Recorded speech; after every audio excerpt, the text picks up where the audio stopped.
Trimming arborvitaes at Highland Hill Farm.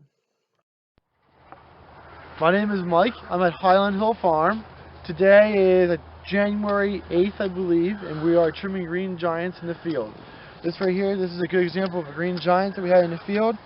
We planted this tree 2 years ago. It was about 8 inches tall when we planted it in a 1-quart container.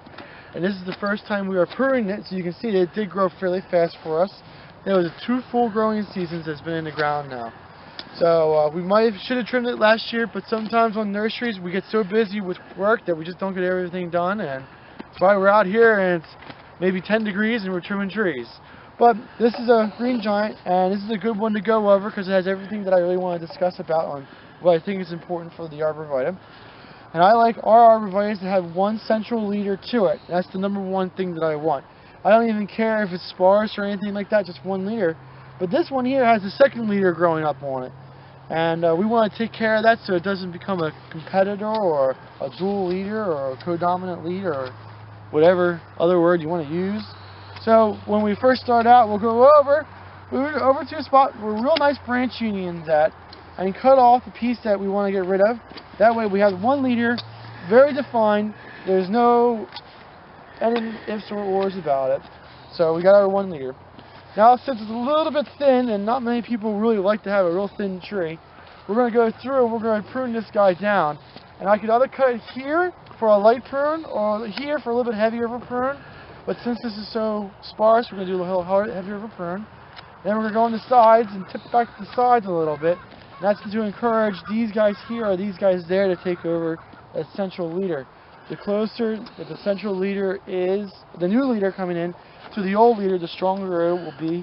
So we're kind of hoping that this one here will take it, but if not, we have a couple extra spares to take care of it.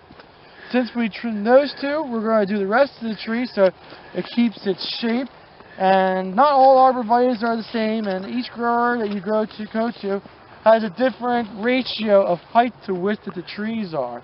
And for these guys here, these are spacing, very nice spacings. You can see the row spacing in between each tree is grand. So these guys here will probably become a little bit larger of a tree, maybe like around 8, 9, 10 foot tall, and that'll be there in maybe like 2 to 3 more years they'll be there.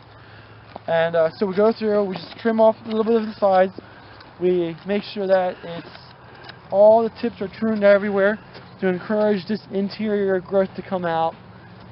And next year when we come out, what I would like to see is this interior growth grow out, fill in, so you won't be able to see the trunk of the tree. Oh, you will be able to, but it won't be so obvious.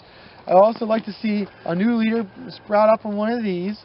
We may have to come through, and if 2 or 3 of them develop, we may have to go through and trim them. But arborvitae, green giant especially, doesn't really do that. They usually have just one, and that's all that it does. So that's kind of how I like the tree. Again, one central leader, shaped, a little bit denser. If you didn't want to make it dense, that's fine, but as long as it has one leader, you're pretty much good to go. Highland Hill Farm is located on Route 313 in Fountainville, PA, Bucks County. We have the largest selection of green giants in the Delaware Valley area. Call us for your green giant needs.